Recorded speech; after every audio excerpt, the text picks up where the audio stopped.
Hello everyone, Assalamu alaikum. This is Mariam Sweet from Mariam Sweet blog. Welcome to my new video. আজকে আমি আপনাদের সাথে share করব eggless mango pudding রেসিপিটি। এই পুডিং খেতে যেমন মজাদার এবং তৈরি করা যায় কোনো রকম ঝামেলা ছাড়াই।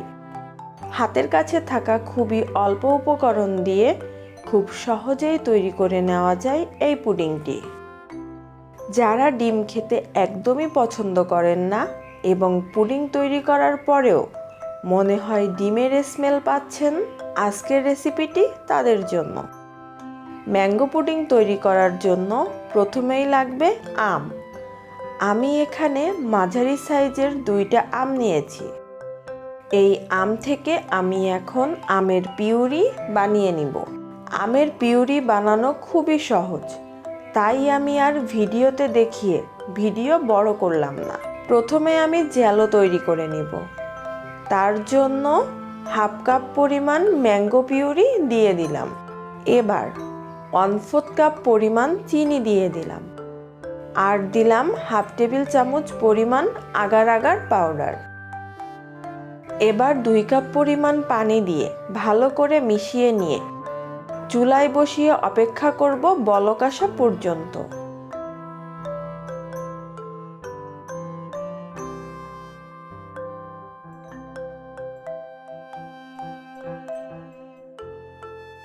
ম্যাঙ্গো জ্যালোতে বলক চলে আসছে।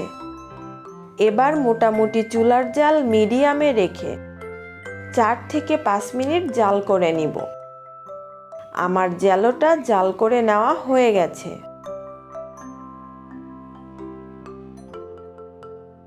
এবার আমি একটা ছড়ানো পাত্রে ঢেলে নিব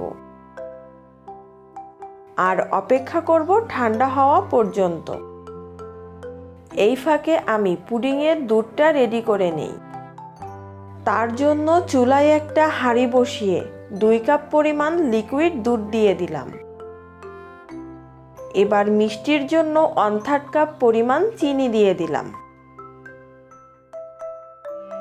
দুধ চিনি একটু মিক্সড করে তাতে হাফ টেবিল চামচ পরিমাণ আগার আগার পাউডার দিয়ে দিলাম। এবার ভালো করে সবগুলো উপকরণ মিক্সড করে নিব আর অপেক্ষা করব দুধে বলক আসা পর্যন্ত। দেখতে পাচ্ছেন দুধে বলক চলে আসছে।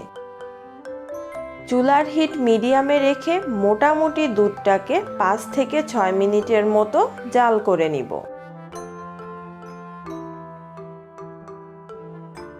এইদিকে দুধটা জাল হতে থাক আর এইদিকে আমি জ্যালোটাকে কেটে নিই।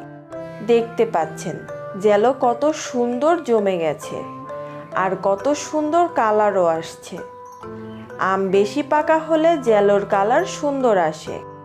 আপনারা চাইলে হলুদ ফুড কালার ব্যবহার করতে পারবেন। আমি এখানে কোনো ধরনের ফুড কালার ব্যবহার করিনি, কারণ আমি আমার বাচ্চার জন্য তৈরি করেছি। আমি বাচ্চার জন্য কোনো খাবার তৈরি করলে সবসময় ন্যাচারাল ফ্রুটস ব্যবহার করার চেষ্টা করে থাকি। আপনারাও সবসময় চেষ্টা করবেন বাচ্চাদের খাবারে ফুড কালারটা স্কিপ করার জন্য। জ্যালোগুলোকে কিউব কিউব করে কেটে নেওয়া হয়ে গেছে।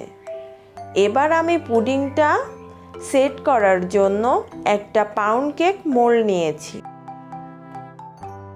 আপনারা চাইলে যে কোনো পাত্রে পুডিং সেট করতে পারবেন। এবার প্রথমে আমি কিউব কিউব করে কেটে রাখা জ্যালোগুলো দিয়ে দিব। ভালোভাবে জ্যালোগুলোকে ছড়িয়ে দিতে হবে। এবার জাল করে রাখা দুধের মিশ্রণ দিয়ে দিব। দুধের মিশ্রণ সম্পূর্ণ দেওয়ার পরে বাকি জ্যালোগুলোকেও উপর থেকে দিয়ে দিব।